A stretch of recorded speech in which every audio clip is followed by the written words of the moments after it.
This video shows a 40-minute drawing done from life here at my studio at School of Realist Art. Now, I want to let you know right off the bat, it's a little bit of a shame that I did not know my head was in the way sometimes. I was just focused on drawing and I didn't even notice. But you can see I made the lightest ever sketch on the paper before starting. And that is because this pose had a lot of the dreaded foreshortening. Now, I joke about the dreaded foreshortening. When you get it right and when you can see it, it's really pretty fun. Otherwise, it's kind of a pain in the butt. That's why I make those lines really light because I'm expecting to shorten them up because it's really natural to make things a little bit too far apart initially because we know that things are not as short as they appear when foreshortened. When you're doing foreshortening, you want to look for little measurements from one landmark to another, and you want to try to envision circles going around the body and the way that they overlap.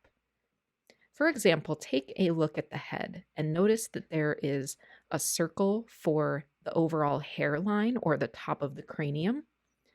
There's a circle for the brow line and another circle representing the lower half of the face. Getting these and making sure they're really close together is helpful to make the head look foreshortened and so that we know that skull is going away from us. You can do the same thing here with circles going around the chest, the rib cage, and the hips, as well as down the legs.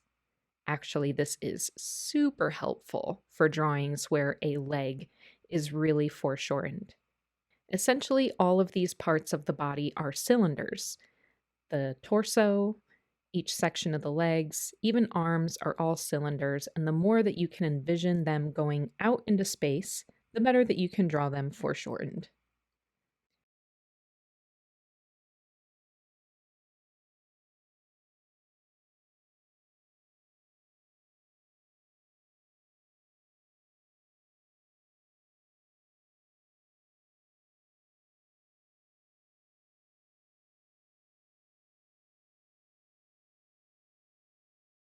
After spending quite a lot of time, possibly about half of the amount of drawing time, making sure that everything is where I want it to be, then I started putting in some clearer outlines and some highlights. If you know me and my drawings lately, you'll know that I'm really into this edge lighting situation. I love the way that it looks to have a really bold, thin, abstract shape along the edge of the figure. Also, it helps make it go by pretty quickly to get that small light in there and then work on getting the core of the shadow going into the rest of the area, which sometimes there's actually a secondary light in those other areas, but I tend to most of the time treat those areas as if they're in shadow, and I treat that secondary light as if it's reflected light. Just a little side note, I really enjoyed getting that highlight on the ends of the toes. There's really pretty minimal detail there in the toes, but having those little lights makes it feel more detailed than it really is. Once I am happy with the feeling of light hitting the figure, that is when I go in and I look for the darker areas in the shadow. So I'm looking for core shadows. I'm looking for cast shadows, which are really dark and sharp, and just anywhere else within the shadow that I want to have more information and more detail. All the while that you're doing something like this, you want to keep in mind where you want the focus to be.